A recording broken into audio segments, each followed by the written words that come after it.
Now it's on the floor.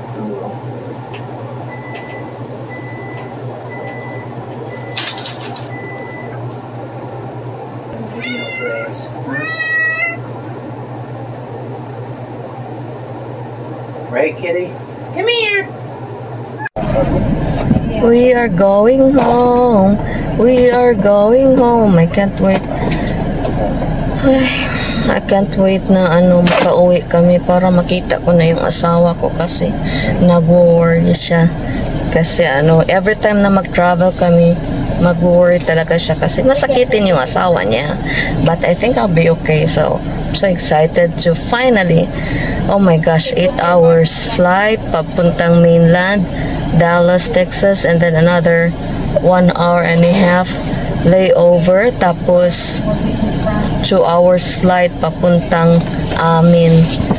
It's going to be a very long day.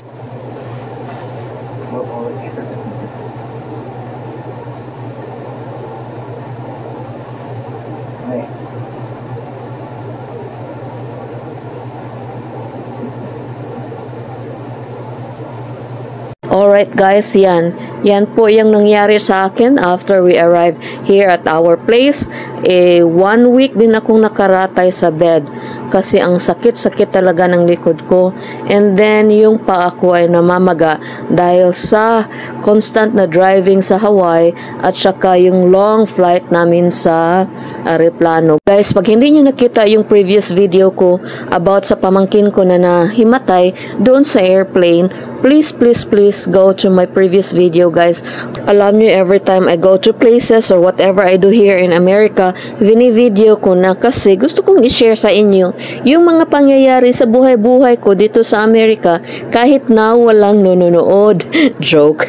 Ganyan yung pag-alaga sa akin ng asawa ko. Palagi niya ako minamasahe. Sa kaalaman po ng iba, naku, para namang may nagtatanong, may herniated discs po ako. Naoperahan ako years back. Yung nagamot ng doktor, yung naayos niya sa surgery ko, isa lang, 2 kasi yung defective na spinal column ko.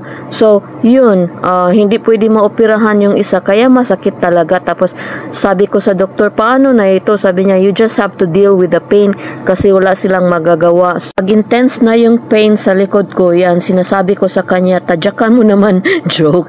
Sabi ko, you stand on my back, tapos i-massage mo by stepping on it kasi napakasakit talaga. So, yan po yung ginagawa ng asawa ko. So far, hindi pa naman nabali yung likod ko sa kakatayo niya. Alam niyo ba guys kung bakit ako nagkakaganito?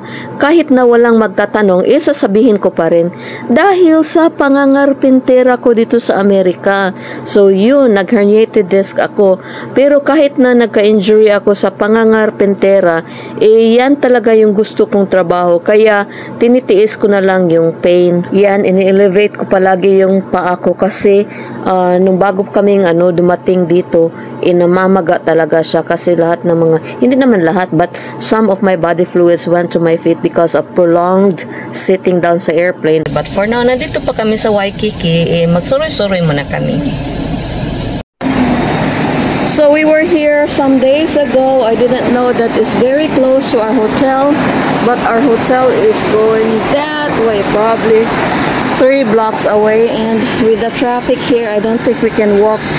But this is, no, is this the beach that we went to or the other one? Towards that one. This one is a lagoon, I think.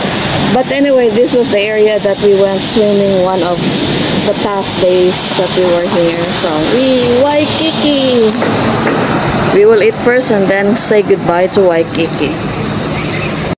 Guys, may Filipina kaming na-meet dito. Ang bait-bait niya. Tapos, isa lang siya dito sa table. So, I asked her, hi, excuse me, can we share your table? Sabi niya, sure. Sabi ko, are you Asian? Sabi niya, galing daw siya sa Pilipinas. Oh, talaga? Tapos, saan ka dito sa US? Sabi niya, sa Alabama daw siya. Ganon. Tapos, sabi niya, ilan kayo? Sabi ko, 4 kami. And then, pagdating ng mga kasama kasi nag-fall in line pa sila. Guess what? Kami nag-fall in line. Guess where? Pakita ko sa inyo mamaya. Tadang! Diyan kami pumila kasi kailangan kami makipagkita kay Jollibee kasi wala siya doon sa bandang amin. Kaya while nandito kami, may Jollibee dito. It's a treat for us.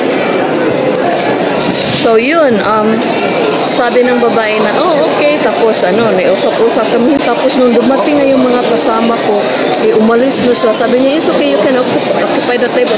No, this is yours. Sabi ko, nakakahiya naman, ma'am, please. And I said, it's okay. Solo flight daw siya excuse me. Kaya yun, binigay niya yung table sa amin, nakakahiya. Tapos hindi ko na siya makita. I don't know where she is. Ang bait-bait niya talaga. May the Lord bless her heart. May the Lord bless her. I even forgot to get her name. But anyway, salamat talaga. I don't know if I can see you again, but I hope to see you again in heaven. Kain muna kami ni Mr. Jollibee. Guys, dito sa Hawaii, may bayad pag tumitingin ka ng mga pusa, oh. Tingnan mo. Moth Cat Cafe admission. $23 for 30 minutes. Like seriously, 60 minutes, 1 hour is $28. And they have their own drinks also. Oh my goodness, and look. Wow, they are so cute. Oh my gosh, look.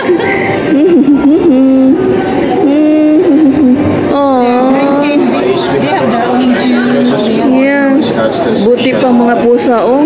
Tingin-tingin ka lang, makapira na sila. Ito namang pusang ito, patulog-tulog lang. Tapos may titingin sa kanya. After 30 minutes, bayad ka ng $30 or $23. Ayan. Guys, tingnan nyo yung mga pusa dito, guys. Pinagkikitaan. And ang nakakabaliw pa, may mga taong nagpipila para lang makabayad, para lang mapet nila yung mga pusa. Tingnan nyo guys, ganun kalaving ang mga Amerikano dito, oh. Pinagpilahan nila, tapos nagbabayad sila. It's like Rusty, like grabbing somebody's food. Yeah, but we have to have like a high-class cats. My cats are all pusakal. Like Rusty. Oh my gosh, yeah. If you want to have a restaurant like this, then you have to have like high-end cats. Yeah. No, I got Ganon talaga dito sa Amerika, guys. Yung mga pusa namin, mga aso namin, mga mouse namin, mga daga, mga birds at iba pa, inaalagaan talaga ng mga tao dito. So, sabi ng kapatid ko, ng Marilyn, magawa ka ng cafe katulad nito. Sabi ko, sino naman yung mga manunood ng mga pusa ko? Yung mga pusa ka lang yung mga hitsura ng mga iyon. Snack bundle.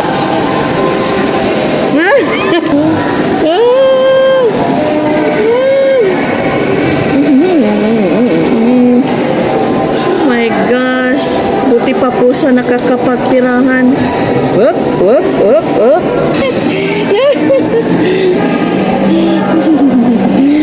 So cute. I wish we were in like no rush. Huh? I wish we were in a rush because we have to go on a flight in like 5 hours.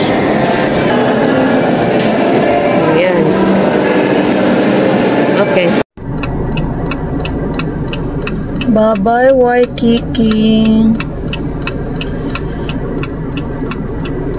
I wish I can swim in there.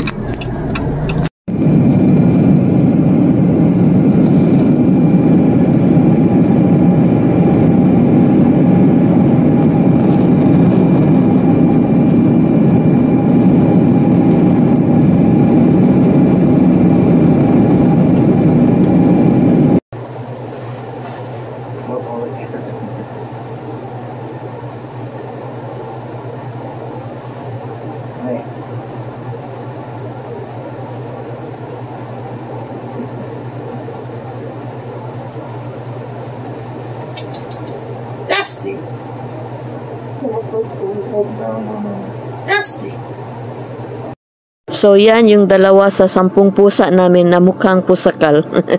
Alam nyo guys, nung isang araw may nakita akong cute na picture ng pusa, tapos mukha siyang si Rusty, yung pinaka matandang pusa namin na matay 2 years ago. Tapos 18 and a half years old siya. Napakamahal talaga siya ni Cory. Tapos sinabi ko, Borg, I think mas cute pa itong pusa na ito kasa kay Rusty. Naku, pinagalitan ako guys. Tiningnan niya ako, nagda-drive pa naman siya. Tiningnan niya ako, sabi niya, wag na wag mong insultuhin yung pusa ko dahil para sa akin siya yung pinakagwapo, pinaka-cute na pusa sa buong mundo. Emotional support kasi niya yung si Rusty na pusa namin. Tapos the cat had been with us for 18 and a half years, kaya love na love talaga namin. Come here.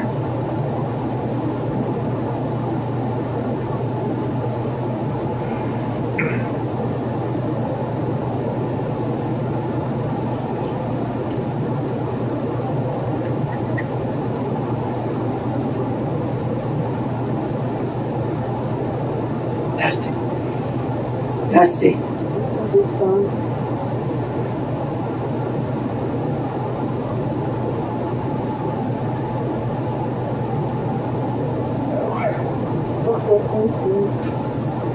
Yeah, I get it.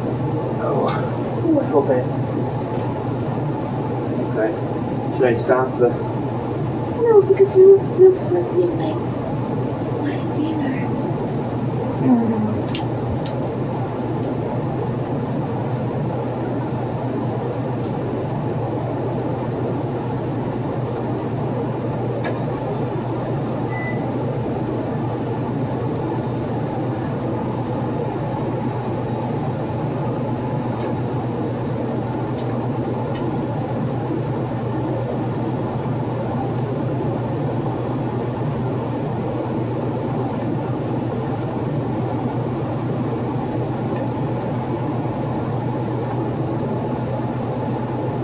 I think this cat needs to go. Come on, Dusty. Come on, Dusty. Thank you, Borg. I'll do my prayer drive now. We can switch them out. Oh, man.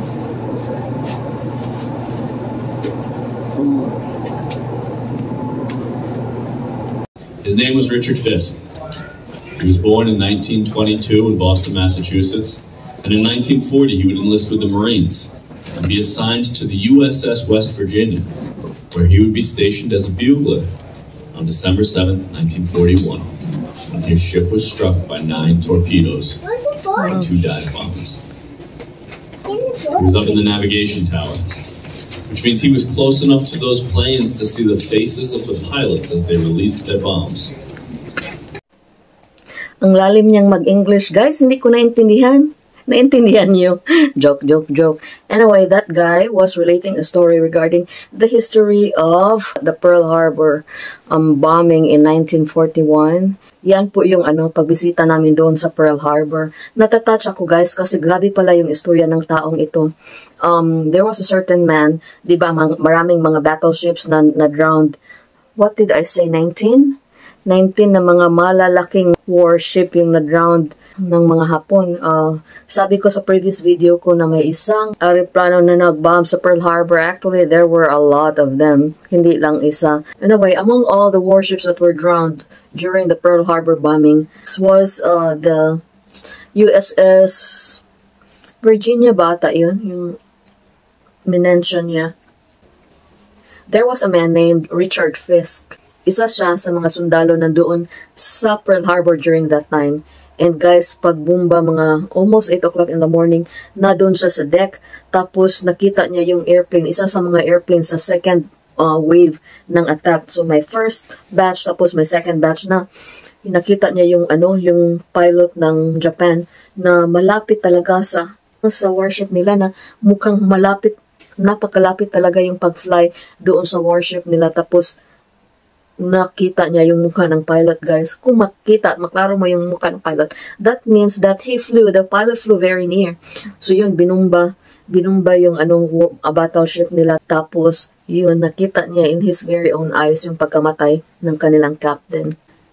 I would just like to make a correction. During my first video, sinabi ko 1,700 yung namatay sa Pearl Harbor bombing. Actually, it was more than 2,000. But at the course of, of many days na yung bombing. But the very first day alone, doon sa USS Arizona, yung namatay po, 1,177 something. And among the 1,107 something, 900 plus doon po ay na-trap doon sa USS Arizona. Na-trap sila, hindi na sila makalabas. So yun, na lumubog na yung barko. So kasama sila doon sa nalubog. But anyway, going back to Richard Fix, guys.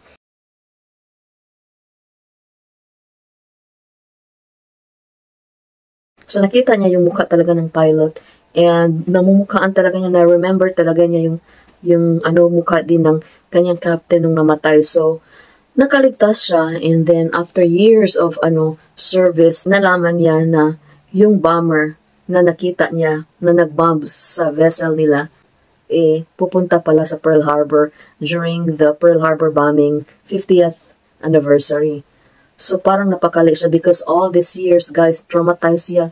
Palagi siyang nagkakabangungot ba? Nababangungutan niya yung mukha ng kanyang captain, guys. Saka palagi siyang yung na-trauma. So, for 50 long years, yun, bangungot at saka nagpa-flashback pa sa kanya yung mukha din ng tao na nagbabomb sa kanila.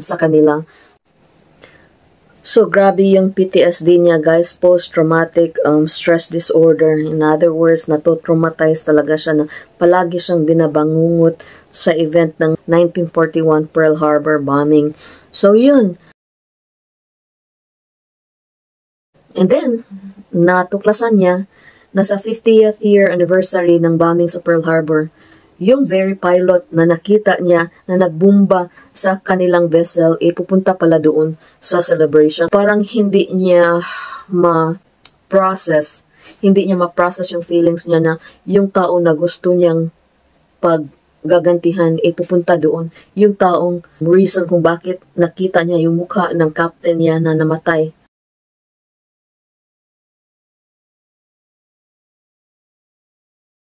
Palagi siyang binabangungot, ay dadating pala, aaten pala yung hapon na pilot na nagbomba sa kanila. So, parang hindi siya he was not settled. Ang hirap mag-Tagalog. Bakit niyo naman ako pinatagalog?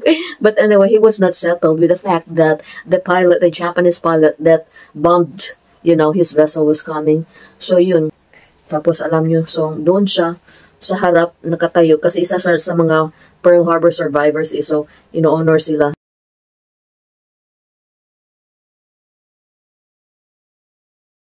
Tapos dumating yung tao, guys, yung Japanese pilot. Pagdating doon, walang sabi-sabi, pumunta sa kanya at saka hinag siya ba? Hinag siya.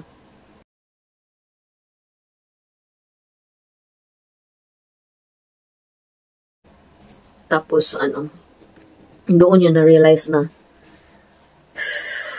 kailangan kong patawarin itong taong ito kasi sumusunod lang siya sa order ng kanyang country, ng kanyang general, di ba?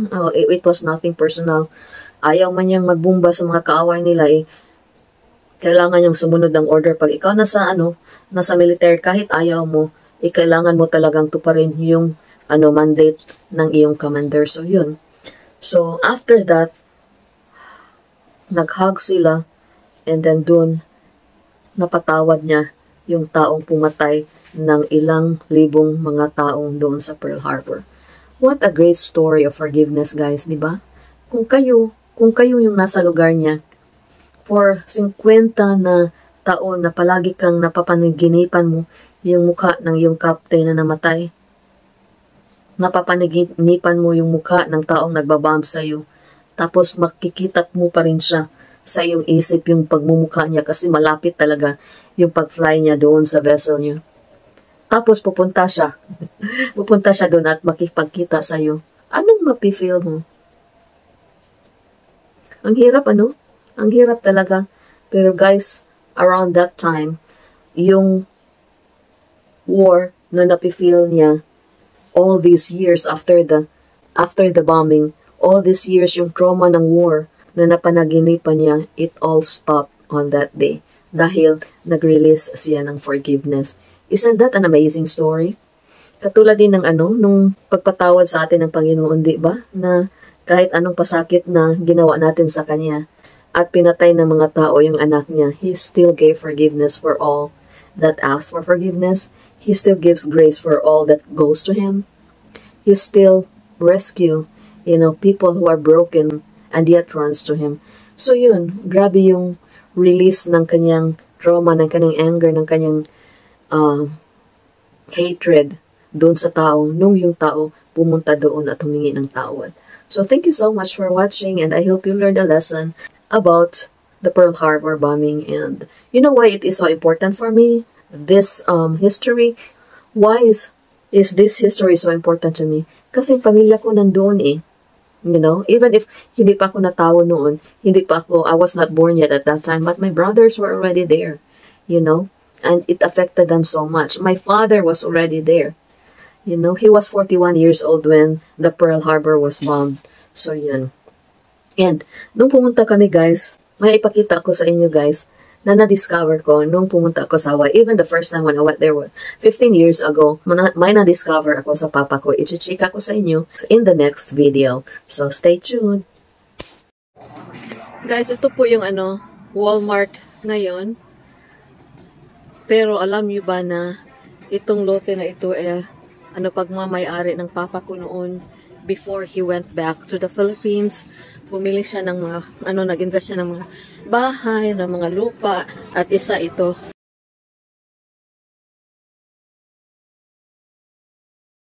Guys, abangan nyo yung mga old pictures namin ng papa ko. Ako po yan, at saka siya. He was 71 years old when I was born. Tapos, ipakita ko sa inyo ang litrato ng mama ko kung gaano kalayo yung agwat ng edad nila.